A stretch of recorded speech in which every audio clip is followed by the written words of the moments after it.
Van used to be a boring-ass office worker who lived in his office and went home only to sleep. However, one day, he wakes up as a 2-year-old boy and wonders where is he. He can't understand why his hands are so small, and he immediately runs around the room to see where he is. He goes straight to the window and gets mesmerized by the medieval castle and city he sees outside when suddenly, his maid Till comes running, thinking that Van is going to skydive without a parachute from the window. She helps him down and says that it is dangerous to stand at the window. And Van tells her that he was just mesmerized by the scenery, so he couldn't help but look. Till doesn't understand how Van is speaking high-level English at 2 years of age when he should be watching Skibidi Toilet and Fortnite Brainrot. Suddenly, Van recalls that he has faint memories of living in this place. He decides to do a quick recap and tells Till that his name is Van Nefertio and his father is Marquis Jalpa. He also remembers the names of his 3 elder brothers, and Till thinks that this is the second coming of Newton. Soon, it is breakfast time, and 3 maids surround Van to feed him because he is so damn cute. Van likes the attention he is getting because even though he has the body of a 2-year-old, he is actually a middle-aged perv inside. Suddenly, Van's father, Jalpa, asks his sons their plans for the day, and they tell him about the subjects they are going to study today. Next, Jalpa turns his attention to Van and asks what he will do. Van seriously answers that he knows nothing, so he will start from the basics and learn about the culture and history of their country. His brothers are dumbfounded on hearing him talk like that. But Jalpa starts laughing that he underestimated his youngest son. He thinks that Van will be talented in fire magic like him and his late wife and says that he has great hopes for him. Van already knows that there are different magic attributes in this world, but the nobles prefer the 4 basic elements that include fire, water, wind, and earth because they have high offensive power. All other types of magic attributes are seen as a disgrace, and all of Van's brothers have one of the 4 elements. Later that day, Van learns about their country from Till, and he gets excited to learn how many intelligent species are in their world. Till tells him that they have the usual roster of elves, dwarves, and others, but the rest of the maids tell her that a kid won't understand all that. Van tells Till not to pay attention to those ignorant bitches and begins asking her about magic tools instead. She tells him about magic crystals and rocks that can store magic and can be used to manufacture magic tools. While Van is learning just the basics, the old butler Esparta puts a bunch of books in front of him, saying that it is necessary to see how much he already knows before starting his education properly. Van is a bit intimidated by his mean-looking mustache, and tells Esparta that he can't read properly yet, but he knows a little bit of math. The butler starts with the very basics and asks him what 3 + 5 is. And when Van answers the question without counting on his fingers, the butler is so impressed that he decides to teach him personally. Van immediately knows it is going to be hell, and he is proven right as Esparta makes him study from dusk till dawn. But thanks to that, Van learns to read and write in just a couple of weeks. After that, he continues studying hard, and when he turns 4, it is time for his swordsmanship lessons to begin. His first training partner is Till, who can dodge like she is allergic to Van's wooden sword. He falls to his knees after failing to hit her even once, and Till teases him that she won against him. Van chases after her while pouting, but then the rest of the jealous maids hold Till down because she is insulting a noble. They tell Van to punish her for being rude, but he tells them that it is alright. However, the maids have a stick up their and they insist Van punish Till, so he just flicks her forehead and tells everyone that justice is served. For the next year, Van focuses on sword training, and by the age of 5, he can beat senior students because they are just kids with simple attack patterns, and he is a grown-ass man with a developed brain. The other students are impressed that Van is a genius even when it comes to combat, and they are even more overwhelmed when they see him treating them kindly even though they come from a lower social status. After that, Van takes a break when D, the deputy commander of the Knights, arrives there to check his hands. He finds that Van's hands are really smooth and there are no calluses, which makes him wonder how did he get so good without enough practice. Van tells him that he is too busy with his studies to train regularly, and D casually reveals that Esparta was ordered by the Marquis to make Van's lessons thrice as hard. This comes as a great shock to Van, but now he understands why his lessons were so long and so hard. D asks him if he is interested in learning sword fighting, because he will plead with the Marquis to reduce his lessons so that he can train to become the greatest swordsman of their country. Van tells him that he wants to focus on both his lessons and sword skills, and D decides to train him personally for the best results. He assures Van that he will go easy on him since he is just a kid, but that was a bigger lie than everything any politician has said. D's lessons are diabolically hard, but despite everything, Van enjoys the life after being reincarnated. Another year passes, and now the 6-year-old Van is known as a genius throughout his territory. However, he gets burnt out because his life revolves around books and swords. So one day, he tells Till that he wants to go outside. Soon, she takes him to the market along with 2 knights, and Van is thrilled to see different types of stores. He is curious about the grand building behind him, and Till tells him that it is the Merry Chamber of Commerce, which is a huge company with branches all over the country.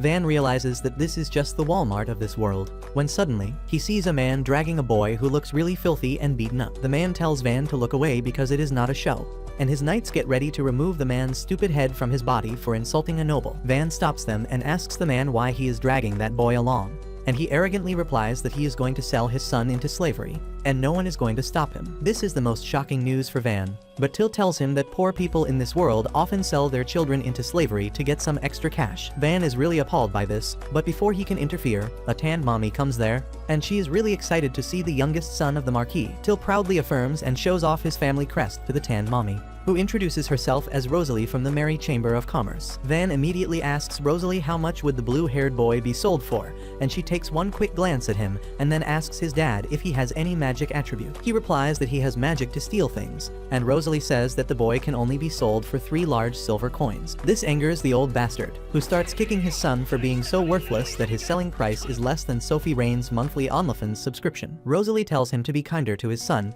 but he decides to take him to another shop to get a better price for him. Suddenly, Van offers to buy the boy for 5 large silver coins, and the bastard begrudgingly takes that offer. Van frees the boy and helps him get up, asking his name. The boy introduces himself as Calm as he takes Van's hand and stands up. Van tells him that he is free to go anywhere he wants to now, and Till asks him why he is letting the boy get away when he just bought him. Van replies that he just wanted to help him. He then learns that Calm has nowhere to go and decides to take him to the mansion. The knights tell Van that he can't take a boy of unknown origins to the mansion normally, and he needs to take him in as a slave. Being a modern guy who hates slavery, Van feels hurt by that sentence. But since Calm is okay with that, he decides to follow the idea. Rosalie interrupts him and says that they need to finalize the slave contract before that and asks both the boys to hold her hands. She then uses a spell to cast the contract spell on Calm, creating a tattoo on the back of his hand to show that he now serves Van. With that, Van takes Calm to the mansion, and he soon becomes a talented and loyal servant. One day, Calm comes to tell Van that Dee is looking for him, and Van gives him a cookie to lie that he is not here. Calm takes the bribe and then says that Dee already knows he is here, but Van tells him to cook up a story if he needs to. He then notices that Calm is not wearing the gloves he bought for him, and he declares that he wants to show off his tattoo to the world because it is proof that he serves Van. However, when Van says that he really wanted him to wear the gloves, Calm immediately changes his mind. Just then, Dee knocks on the door, and Calm goes outside to tell him that Van is not here. Dee says that a servant just saw him go inside, but Calm says that the guy must be doing heavy shrooms in broad daylight. Dee doubts that because he can see the cookie crumbs around Calm's mouth, but he quickly wipes them and says that he must also be doing shrooms to imagine things. Dee is impressed by the slave boy's audacity to talk back to him to protect his master, so he decides to train him in place of Van. 2 more years pass, and Van turns 8, which means it is time for his appraisal ceremony. Everyone has high hopes for him, and they want him to become their lord because he is not only a genius, but also treats everyone kindly. His father is also certain that Van will fire element magic like him, but all his hopes are replaced with disgust and disappointment when he learns that Van has talent in production magic. Jalma says that production magic is considered the worst kind of magic of nobles because it allows people to create swords and stuff using raw material and imagination. However, all of that can be done even without magic, and no one needs a noble who is just a glorified blacksmith. Jalma says that both he and his late wife are strong fire mages, and he can't accept that their son would have the weakest magic. He pulls out his sword and says that he should have pulled it out that night instead, but he will correct his mistakes now. Van is frozen in fear and doesn't know what to do but before his dad can strike him, his eldest brother Mersha steps up to defend him. He suggests that they have a remote village in their territory that is still not developed, and they should let Van develop it. Jalma asks him to elaborate, and Mersha says that the nameless village has only 100 residents, and they don't have anything going for them. There are strong monsters in the mountains to the north, and there is another noble's domain right next to them. On top of that, their rival kingdom, Yeleneta, is just beyond the village, and they only hold some military training exercises there. Jalma also agrees to the plan because the nameless village is a recently acquired territory, and they are not really loyal to their family yet, which makes sending a family member there a great decision. He praises Mersha for finding a use for the disgrace of their family and tells Van to leave for the village as soon as he can. When everyone has left, Mersha apologizes to Van for proposing to send him to such a harsh place, but he didn't want him to die at their father's hand. Van thanks him for saving his life, and Mersha promises to help him as much as he can in living a comfortable life at the village. Soon, Van starts packing his stuff, and Till is furious at the Marquis for sending him to a faraway place. But he tells her that he is actually looking forward to it because he will have a lot of free time there. As his luggage is loaded in carriages, Van thinks how his dad didn't allow him to take any knights along, and Mersha had to hire adventurers to guard him. On top of that, he was only allowed to take Calm with him at first, but thanks to his brother's intervention, now Till is also coming with him. Suddenly, Dee comes there and tells Van that he is coming along to complete his training. Van absolutely doesn't want that and says that his father has forbidden the knights to go with him. Dee replies that he hasn't gotten any news about that, and he even brings 2 of his knights with him. That is not all, as Esparta also comes there, telling Van that he has taken an early retirement from this mansion, and he will come along with him to continue teaching him. Once the carriage starts moving, Van feels a bit disappointed that he can't even use the family crest right now because his dad wants to send him away secretly. However, the entire city is gathered to bid him farewell because the knights are carrying huge banners saying Van is leaving. Van panics on seeing that and asks what they are doing, and the knights tell him that they are just following D's orders and they can't take down the banners until he says so, but he is asleep right now. With that, the entire city bids Van goodbye, and he promises to return to them someday. Later, Van takes a small twig in his hand and uses his production magic to turn it into a sword, which would require some sort of nuclear reaction to change wood into metal. But what do I know? Calm and Till are impressed by this, and Van says that he just wants to see if there is a good way to use his magic that is said to be useless. Till then tells him that they are near the village now, and Van is excited to see it. He tells Calm that if he doesn't like the life at the village, he can always return to the mansion. He is ready to nullify the slave contract and assures Calm that he can serve Mersha, who will treat him well. Calm immediately refuses, saying that he has already sworn to serve Van, and he will stay with him till the end. Van gets a bit taken aback by this because it sounds like a proposal, which is something he never got in his past life. Suddenly, the carriage rattles and comes to a stop, and Van opens the window to learn what is going on. A knight tells him that there is trouble ahead because the village is under attack by some bandits. Van immediately calls for a meeting, and D tells him that the bandits are used to fighting, so the villagers won't stand a chance against them. There are around 50 of them, and though the thick wooden wall is stopping the bandits from advancing, they are using arrows to attack the villagers beyond that. D tells Van that they should fight the bandits because they can drive them off if everyone works together. But the leader of the adventurers, Ortho, refuses to cooperate. He says that his mission is only to guard Van till he reaches the village, and he will not let his men rush into a battle where they are at a disadvantage. D argues that the villagers are the first citizens who will be placed under Van's rule, and they should fight to defend them. Ortho tells him that these ideals are befitting a knight like him, but he and his men are adventurers, so knight logic doesn't apply to them. D has no counter to that, so he asks Ortho to protect Van while he and the knights fight off the bandits. He knows that he might die in the process and asks the adventurers to take Van and run back to the city if needed. However, Esparta objects to this obviously stupid plan. He tells everyone that he may look like an ordinary servant, but he is actually an elemental mage, and he will help them win the battle. Everyone finds that hard to believe, but Esparta declares that he will create a wall and the adventurers should fire ranged attacks from behind it. That will distract the bandits, and D and the knights will flank them at the same time. Esparta thinks that once the bandits are attacked from all sides, they will flee. Van asks him if he plans to stay back and fight, and the old butler affirms, saying that he needs to keep attacking to make the bandits focus on him. Van says that it is dangerous and he can die,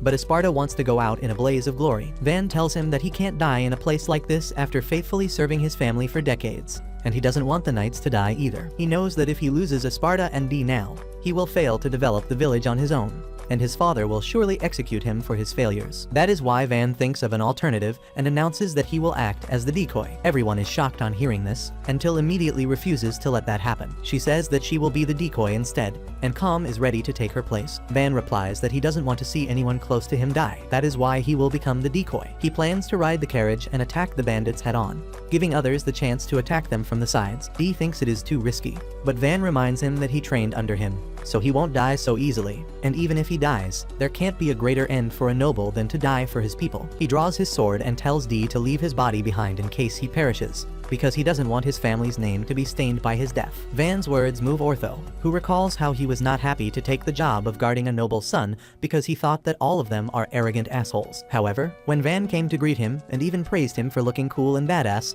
his opinion changed a bit. Now that he sees Van risking his life for his people, he decides not to be a coward and announces that he will fight with him. Van tells him that this is above his payroll, but Ortho replies that he can't be cool and badass if he lets a boy risk his life in his presence. His friends agree with him, and then D steps forward too, saying that he can't let his lord risk his life when he is still alive. Esparta agrees with him, saying that he will have to teach Van from the beginning if he thinks risking his life is a good strategy. He immediately comes up with a new plan and creates an earthen wall in seconds before telling the knights and adventurers to flank the bandits from both sides. Ortho and his heavyweight friend rush to one side while D and his men rush to the other. Meanwhile, the other adventurers begin firing arrows from behind the wall, taking down a few bandits and distracting the rest. Their leader orders them to target the people behind the wall first, but D rushes in just then and takes out a bunch of them at once. Ortho, the adventurers, and the knights join the action as well, And if that was not enough to make the bandits leave shit stains on their underwear, D begins emitting a menacing aura that makes them run away. The bandit leader realizes that they can't win like this, so he charges towards the walls to kill the people behind them. Ortho tries to alert his team,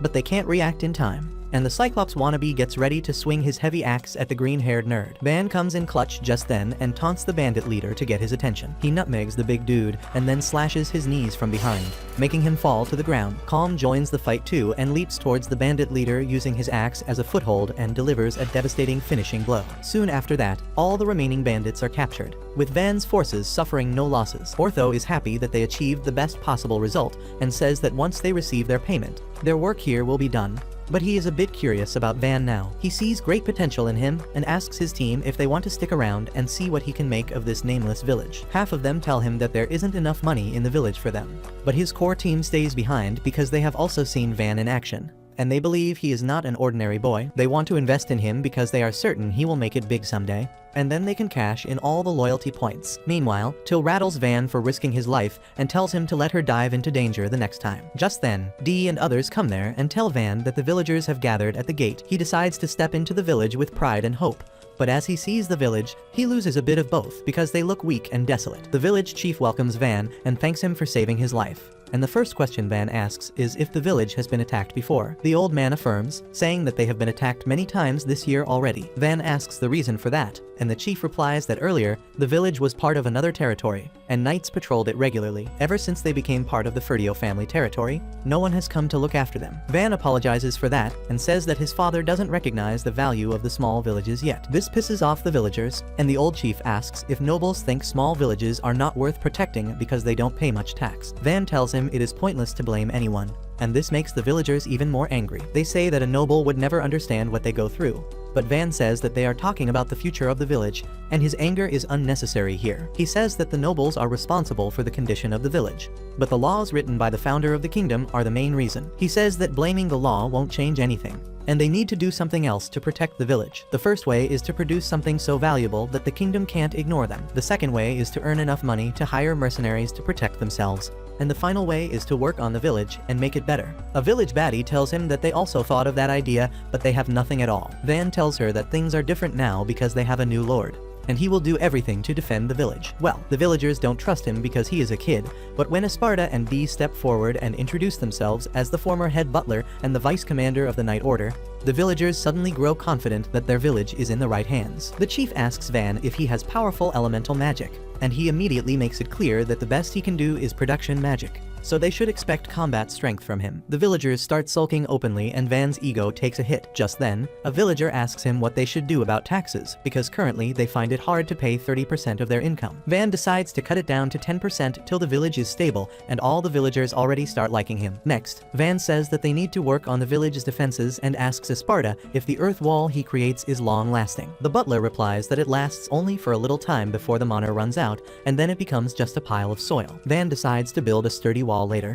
but asks Esparta to create one with magic in the meantime. The old butler immediately creates a huge wall all around the village, and everyone is dumbfounded on seeing that. After that, Van says they need pitfalls and traps to slow down any bandits, and Dee asks him to leave that to him. Van then turns to the villagers, saying that they need to work together to rebuild the village, because then making it a successful place won't be a far-fetched dream. After that, Van goes to the forest to test out his production magic fully. He takes a small wooden log and uses his magic to fully feel every inch of it. He then splits the wood into very fine threads and then weaves them into a strong pattern, creating a solid pride cube. Till and Calm ask what it is, and Van tells them that it is a nanomaterial cube, which is really strong. He creates a bunch of them, and soon Ortho and his friends pass by. They get curious about the RGB cubes, and Ortho asks if he can try cutting one. He tosses a block in the air and then swings at it with full strength, but the block hits a nearby tree, and there is not a single scratch on it. Ortho is in disbelief because his strike could cut through stone, but the nanomaterial cube is still intact. After that, Van starts experimenting with his magic some more and keeps creating weapons and stuff till the sun starts to set. Till asks if he is not tired because production magic is said to consume a lot of mana,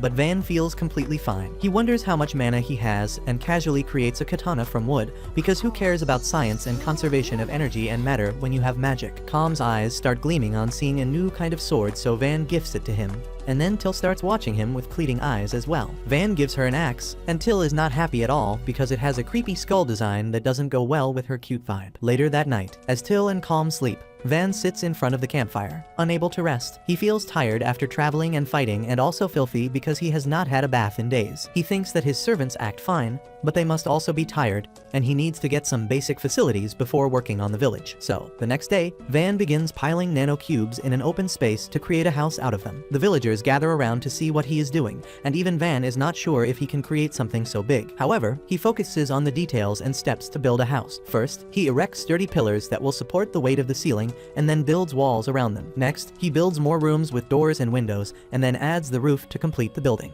With that, his house is complete in an instant, and no one can believe that Van built a whole mansion in a matter of seconds. But he is happy that he now has a house to live in comfortably. The entire village and Van's friends keep staring at the mansion with their jaws dropping to the ground, until says that his production magic is more suitable for governing a territory compared to elemental magic. Van acts humble, saying that offensive magic is still better overall because it allows a noble to protect his people. He feels that people feel better under a noble who can cast fireballs as compared to a glorified construction worker. Till and Calm disagree with him and say that they would rather live in his town than in his father's, but Van thinks they are just biased towards him. But Esparta believes they are right. He tells Van that in times of war, people might prefer to live under nobles with strong attack power, but in peaceful times, his ability is the best for their development.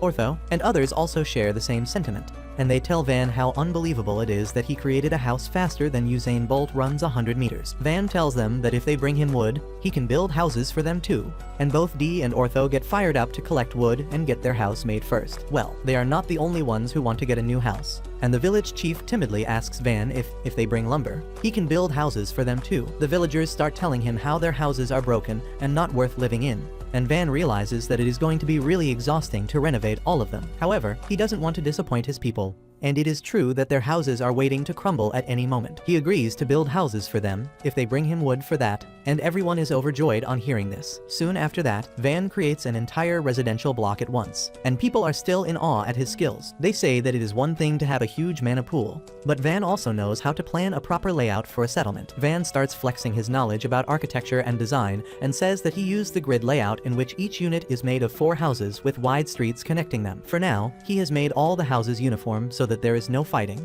but he plans to renovate them eventually once they have sturdier raw material to use. The villagers are extremely grateful and offer what little crops they have to Van as a gift. After that, Van creates a public bathhouse next to his mansion because he wants to take a bath daily. But the villagers are also curious about it. Till and the green-haired mage Pluriel tell Van to take a bath with them, and he freaks out on hearing that and reminds them that he is a full-grown man already. The girls get to take a bath first, and Pluriel says that Van is unlike any other noble she has met, and he is really kind and wise. Till immediately starts yapping about how awesome her master is, and once she is finished telling her new friend about all that, it is the boys' turn to take a bath. Van and Calm go inside first, and Van notices that Calm is building up muscles after training regularly with D. Speak of the devil. D and the knights come to the bathhouse just then, and then the muscle-brained idiot starts swinging his heavy sword in the public bath. After the bath, Van goes to rest in his room and flops on the bed, thinking that he can finally rest after an exhausting day. The next morning, he wakes up to find that the knights have dug a trench around the village to protect it from raiders, and Van says that they need to fill it with water for best results. They also need water for drinking, farming, and the public bath.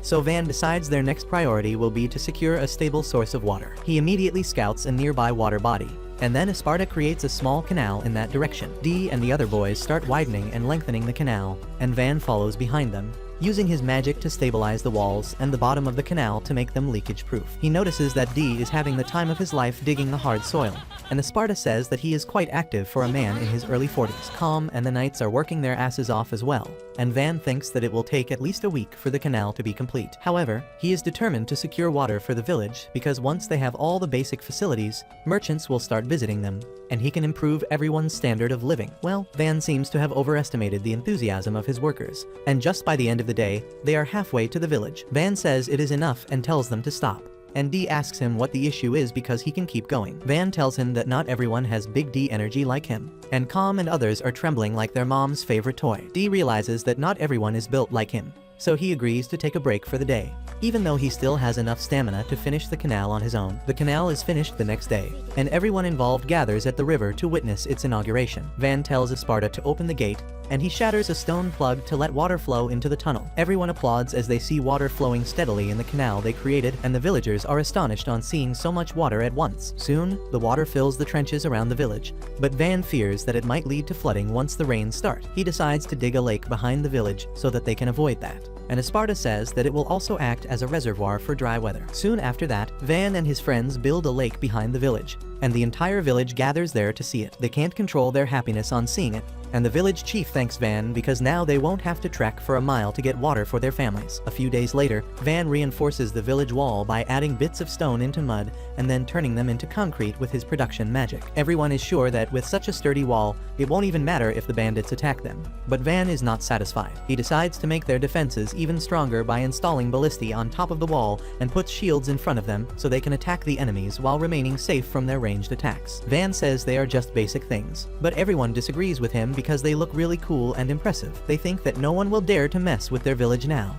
And Esparta says that it is wrong to call this place a village because it is already starting to look like a fortress. D says that if Jalpa knew Van was capable of this, he would never have sent him away and would have even made him his successor immediately. Esparta disagrees, saying that Jalpa gives much more importance to combat abilities, and he would never have appreciated Van's talent fully. D argues that Van has more than enough combat strength, and he is probably stronger than anyone out there. Esparta argues back that Van's power is great for protecting people, but he can't conquer other territories. D takes this as a personal insult and says that war is more than just soldiers clashing swords with each other. Seeing that the two men are getting more serious than they should, Van asks them to stop. He says that arguing about talent and its use won't do them any good, and they need to try their best to live a better life with what they have got. D starts laughing on realizing his mistake, and he agrees with Van, saying that he will become a great ruler, no matter where he is sent. He confidently says that one day he might even have a domain that rivals his father's, but Van is more interested in breakfast because he is really hungry. He enjoys the breakfast. Till makes it for him, and she is glad that he likes it, because they are a bit short on ingredients. Van realizes it is a worrisome thing,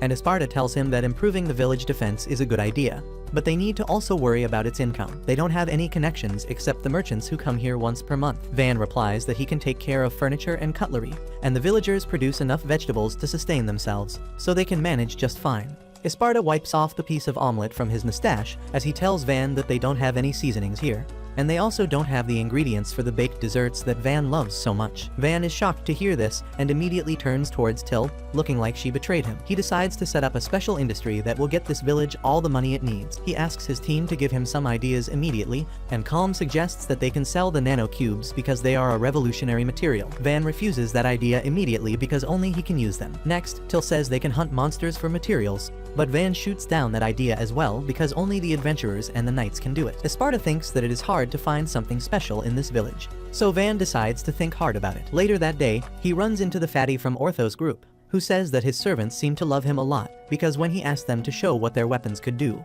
they refuse to let the weapons be ruined by using them. Van is disappointed in both of them and says that weapons are meant to be used, and if they keep them stored up their ass, they won't help them when the time comes. Van encourages them to use their weapons, and the horizontally gifted adventurer pulls out a shield made from orc leather. He claims that it is really sturdy and can measure the power of their weapons and encourages them to attack him. Calm reluctantly agrees to do so and gently taps the shield with his katana. Mr. Plus-sized asks him to put more force into it because that doesn't even count as an attack. But the very next moment, he notices a part of his shield falling to the ground. He can't believe that the shield he just got made is destroyed now. And on top of that, Van tells him that the sword looks like metal, but it is only made of wood. This makes Fatty cry really hard, but Van fixes his shield with his magic instantly. Just then, Ortho arrives there, and he asks Van if he wants to buy some valuable ores from them. Van is astonished to see him carry a cart full of rare minerals, and Ortho explains that the mountains near the village are full of ores and minerals, and they don't even have to go far to get them. He has got some iron, copper, and silver ore, and also a little bit of gold. However, the most valuable find is mithril ore, and Van goes crazy on seeing it. He wonders why no one else has found out the resources in the mountains before, and Ortho says that this place is just too far away and inconvenient for anyone to bother to look. After that, Van decides to work on the iron ore and turns it into a nanocube as well. Fatty gets excited on seeing it and asks Van if he can make swords with that. Van still feels bad about his shield, so he agrees to make one for him, and Fatty asks him to make a short sword and a long sword. Van works on the short sword first, carefully imagining all the details to make it durable, sharp, and also beautiful. Fatty is delighted on seeing the sword, and the rest of the adventurers swarm him to get a closer look, while Van creates a longsword in the same design. This makes the adventurers go cray-cray, and they ask Van if he can make swords for them too. He decides to make one each for them because they brought the oars, and then Pluriel tells him that the swords look like they can sell for a lot. Van thinks that if he can make swords out of mithril, they may sell for even more when Esparta arrives on the scene. He checks the mithril ore and says that it is very rare to find, but if the adventurers found it in the forest before even entering the mountain, it can only mean that there is a dungeon nearby. He says that if a dungeon is discovered here, the village will suddenly shoot into the limelight, and thousands of people will come here each day to explore the dungeon. While it will be a major boost for their economy, Van knows that they are not in the condition to support that many people. On top of that, he fears that they will be attacked by the rival country and even the neighboring nobles for the dungeon. Pluriel says that if a dungeon is found, Van's father will immediately dispatch the knights to protect it. And Van replies that his father has practically disowned him, so he will be sent somewhere else if this village becomes important. Pluriel now understands that Van wants to develop the village more and make it his permanent territory before discovering the dungeon and reporting it. And Ortho says that they will try not to go to the region where the dungeon can be. His friends also agree, and Van thanks them for keeping it a secret, even though they would profit more by being the ones to discover the dungeon. Soon after that, Van renovates the village once more with better quality materials, and Till is worried that he is overworking himself. Just then, a villager comes running and yells that a pack of armored lizard monsters is approaching the village. Van immediately orders everyone to get inside the walls and then locks the gates. The villagers are terrified of the monsters, but Van asks them to fight alongside him because together, they can defeat any obstacle in their way. The villagers are motivated by Van's pep talk, and they swear they will fight till their last breath to protect the village. Van tells them to immediately head to the wall and position themselves behind the ballistae. Com tells him that Ortho and his party went out hunting, so they need someone to take command of the situation, and Van decides to head up with the rest of his citizens. However, Till grabs his arm with tears in her eyes, and Van may not be a simp, but he doesn't want to hurt her. He asks Dee to head up and relay the situation to him in real time. While he stays on the ground and issues orders, Dee accepts his order and rushes up to the wall, and the sight in front of him leaves him stunned. He tells Van that about 40 armored lizards are heading towards them, and they are about 8 meters tall, which is equal to 3 elephants standing on each other's shoulders in freedom units. Dee starts panicking on seeing this because even a group of veteran knights struggles to take down a single armored lizard. And right now, they have only a handful of trained fighters. Van commands him to load the iron arrows into the giant crossbows, and he immediately moves ahead to do that. His knights tell him that normal weapons don't work against the tough scales of the armored lizards, and Dee knows that too. He says that till now, he has won all the battles he has fought.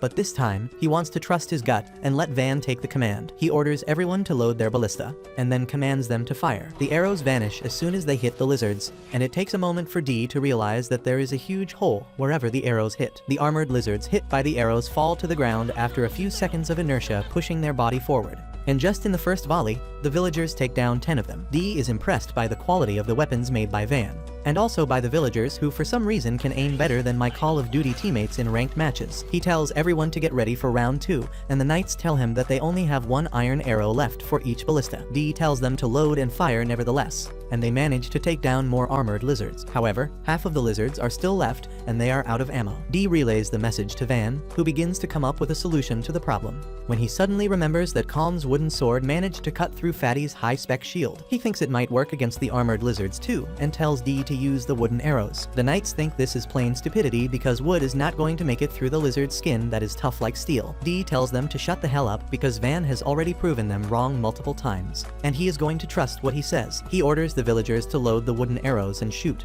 and even the wooden arrows manage to pierce through the lizards, even though they get stuck midway. Luckily, that is enough to hit their vital organs and kill them immediately, and now Dee knows that no one can beat them. He tells the villagers to load and fire once again, because tonight they are going to feast on lizard meat. The villagers follow his command and make it rain arrows on the armored lizards, wiping out whatever is left of them. Dee proudly declares their victory to Van and the rest of the villagers, who start cheering loudly. Till hugs Van tightly, and he is still trying to process that his wooden weapons actually worked against powerful monsters. Back on the top of the wall, the knights remark how no one from their side got injured, and they still have a lot of ammo left. Dee thinks that the battle was over so quickly that he feels a bit disappointed, but it just shows how op Van's ability is. Soon after that, the villagers start processing the lizard corpses under the guidance of Ortho's party, who returned quite late. Ortho tells them to preserve the eyes, fangs, skin, and magic core for selling, while the meat is to be stored for eating. He says that usually processing armored lizards takes a lot of time and most of the meat rots before they can use it. But thanks to the knives Van has made, the work is really easy. Just then, Van arrives there and inspects the mountain of meat, and decides to throw a huge party to celebrate their victory. At night, the festivities begin and people get to eat as much meat as they can. Ortho's group talks to Van and tells him that the weapons he made for them work really well. Dee overhears this and asks Van if he made weapons for the adventurers before him, and Ortho's group begins to show off their swords. Dee gets jealous on hearing this and asks Van to make a sword for him, and he is willing to write him a blank check for that. The other knights also want weapons made by Van, and he timidly tells them that he can't take any money from them, but he is a bit busy right now. He promises to make them new gear after the village affairs are sorted, and the knights are happy with that. After that, Ortho tells Van that usually an armored lizard sells for 20 gold coins, but since most of the meat will rot, he can get about 8 gold coin per lizard. That is still a lot of money, and Van gets overwhelmed thinking about how he will use all that money. Esparta breaks some bad news to him, telling him that when a village earns more than 100 gold coins, they have to give half of it to the Marquis as taxes. Van feels like he lost his life's savings in a crypto scam on hearing this, and asks if there is any way they can commit tax fraud. Esparta tells him that they can't hide the sale of so much material, and Van loses all hope. However, he is more worried about his father discovering the importance of this village, because then he will exile him to some other faraway place. Suddenly, Esparta comes up with a solution, and says that they can compromise on the situation by reporting to Mercia instead of Jalpa. Van realizes that they can give the glory of defeating the lizards to his elder brother, which will cover up their actions and let them stay in this village for longer. The next day, 2 merchants come to the village, and they get bamboozled on seeing the huge fortress-like wall in front of them. They start blaming each other for reading the Google Maps wrong and losing the path, when suddenly, Van appears on top of the gate and welcomes them to his village. The merchants are shocked because they recognize Van as the genius son of the Marquis, and wonder why is he in such a remote place. They introduce themselves as Belle and Rango from the Merry Chamber of Commerce, and Van lets them in. As soon as the merchant brothers reach the warehouse, their jaws drop halfway to the floor on seeing the materials harvested from the armored lizards. They find it hard to believe that such a tiny village hunted all these monsters, but Van just wants to know if they can buy all this stuff from them. The merchants immediately say yes and ask Van to wait for a month because they need to arrange for a whole team to evaluate and transport everything. Van agrees to that and asks them to take some meat for free because it is going to rot anyway since he can't create a fridge right now. He then asks the brothers to take a look at some weapons that are also for sale, and they are blown away by the quality. They immediately agree to Van's asking price without bargaining, and he asks them to promote them. The brothers hesitate to answer that question, and Van realizes that these noobs think they are pros who can monopolize the trade of his swords. He tells them that even if they try to keep it a secret, people will find out about the village because they can find out the route they take. The brothers are shocked to hear this, and Van tells them that there is another way they can make insane profit. They are eager to hear that, and he tells them to set up a shop in their village. The brothers immediately take up that offer and bow before Van to show their gratitude, and he tells them that they should build their shop right away, before they can even understand what he is talking about. Van creates the shop they always dreamt of opening, and tells them that he is looking forward to doing good business with them. Soon after that, Van gets 2 guests that he is not expecting at all. One of them is a noble girl nearly his age, and the other one is a badass night mommy guarding her. The night mommy is already judgmental and declares that she will find out if Van is really a genius or a poser. Meanwhile, Van is getting homework from Esparta, who tells him to plan a city for 10,000 people to live in, because at the rate they are developing this village, it will become a city in no time. He asks Van what kind of fortress city he wants, saying that square-shaped fortresses are most common. However, Van can't not be extra, and he says he wants to build a star-shaped fortress because that will force attackers to waste a lot of time trying to cover the defense points he will set up around the fortress. Esparta likes the idea and starts helping Van with it, when the redhead knight barges into the room, saying that an emissary from the neighboring Ferdinando County is here to see him. Van lets them in, and they turn out to be the same noble girl and the mommy knight. He greets them, and the mommy introduces herself as Mira, who became a viscountess after rising from the rank of a knight. The girl nervously introduces herself as Art, the youngest daughter of Count Ferdinando, and Van asks both of them to have a seat. Mira immediately asks Van why he thinks they are here, and he says they are here to assess him and win him over if he seems like a threat. She starts laughing on hearing that because Van is correct, and then says that Count Ferdinando thinks that Marquis Jalpa sent his genius son to rule this village because he wants to conquer his territory. However, Mira thinks that Van was sent here because he doesn't have elemental magic. Van decides to come clean and tells her that she is right about the elemental magic stuff, but he is not here to lead any sort of war,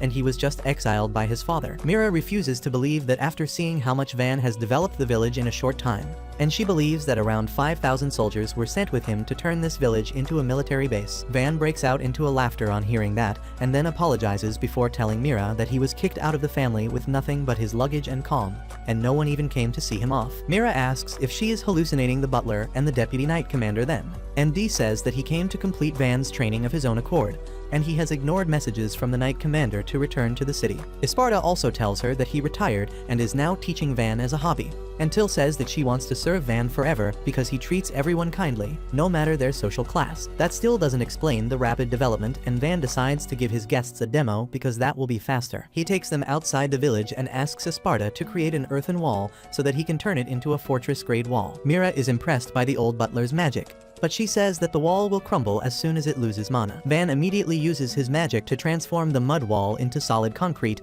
and then uses some wood nanocubes to create a gate. Mira and Art are bamboozled on seeing this, and ask Van about his magical attribute. He replies that he can use production magic, which is considered the worst kind of magic, and that is why he was exiled here. Hearing that reminds Art of her own unfortunate life, and then Mira decides to get to her second agenda. She tells Van that she was sent here to offer Art's hand in marriage to him, and he understands that the Count wants to give him his daughter so that he doesn't try to conquer his territory. He tells Mira that a marriage is unnecessary because he doesn't want a conflict with anyone, and he is just developing the village because he wants to live a peaceful life here. Mira tells him that she initially wanted to prevent Art being engaged to the lord of a small nameless village because she would not find happiness in such a shabby place. But after seeing Van's potential and character, she supports their marriage. She starts praising his intelligence, charisma, and the willpower to turn hardships into challenges, and says that if it was legal, she would want to marry him herself. Van gets excited at the idea of having a mommy waifu, but unfortunately, he can only get Art right now. Mira turns to Art, asking if she wants to marry Van because she honestly can't find a better man. Art turns shy and says that Van is a good guy,